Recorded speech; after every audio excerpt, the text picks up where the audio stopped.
Akala ko simpleng paghatid lang sa wife ko sa sakayan ng shuttle ang gagawin ko ng pagising ko ng umagang yon. Pero ayaw nang mag-start ni Roxy ang aking Aerox B2. Sabi ko baka battery lang pero malakas pa. Sinilip ko yung spark plug, nilinis ko at hanggang sa pinalitan ko ng bago pero ayaw pa ring umandar. Kaya hindi na ako nagdalawang isip, dinala ko na siya sa mekaniko. Ang pangalan ng kanilang shop ay CAS Thai Concept FI Technician. Located sa Block 50 Lot 17 Kapayapaan Village, Canlubang, Calamba City. Pagdating sa shop, tinanong agad ako ng mekaniko, ano daw problema? Sabi ko ayaw umandar. Diagnosis, sira ang IC ng fuel pump. Buti na lang hindi ECU. Kung ECU yan, baka pati wallet ko huminto na rin ang andar. Suggest ng technician, kung bubuksan na rin lang ang motor, isabay na natin ang FI cleaning para isang abala lang, hindi yung pabalik-balik pa. Kaya pumayag naman ako na linisin na rin ang throttle body. Namangha ako sa pamamaraan ng kanilang paglilinis ng FI kasi ang ginagamit nila ay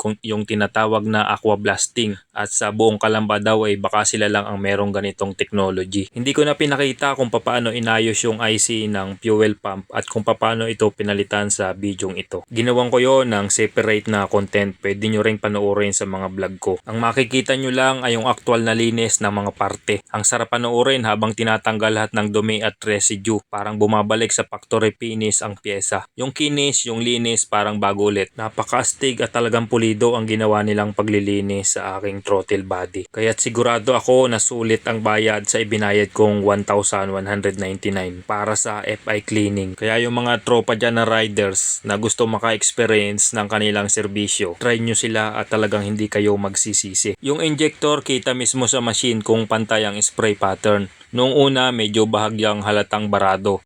Pero habang nililinis, naging pino at consistent yung buga. Sabi ng mekaniko, o ayan boss, parang brand new na ulit. Maganda rin kasi sinabay na lahat habang inaayos yung sira. Nilinis na rin ang injector. Wala nang doble bukas, sulit sa oras, sulit sa bulsa. Napakaastig din mga tol ng kanilang injector cleaner.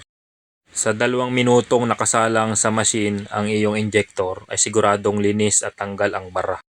Hindi nila tinitipid ang kanilang serbisyo. Kasabay nito, nilinis din yung mismong pinagkakabitan ng throttle body.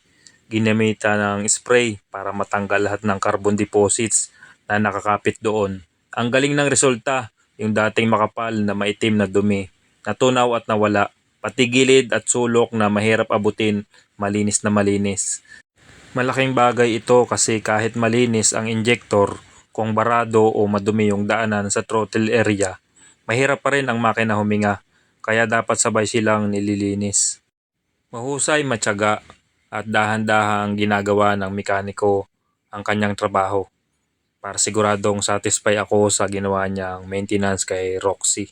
At ang kagandahan nito mga tol, marami kaming napagkwentuhan ng mekaniko kasi ilang oras din niyang ginawa.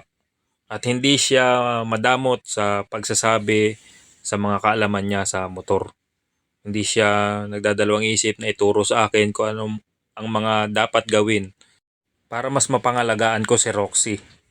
Napakarami kong tinanong sa kanya at lahat naman yon ay kanyang sinagot ng may halong pagpapaliwanag at paggalang.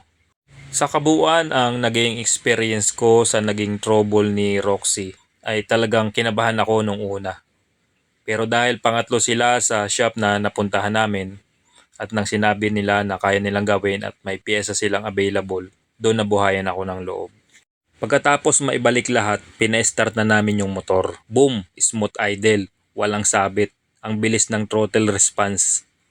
Para bang huminga ulit ng maluwag yung Aerox ko. Ang sarap sa pakiramdam na hindi lang naayos ang sira, na-repress pa ang performance ng buong makina.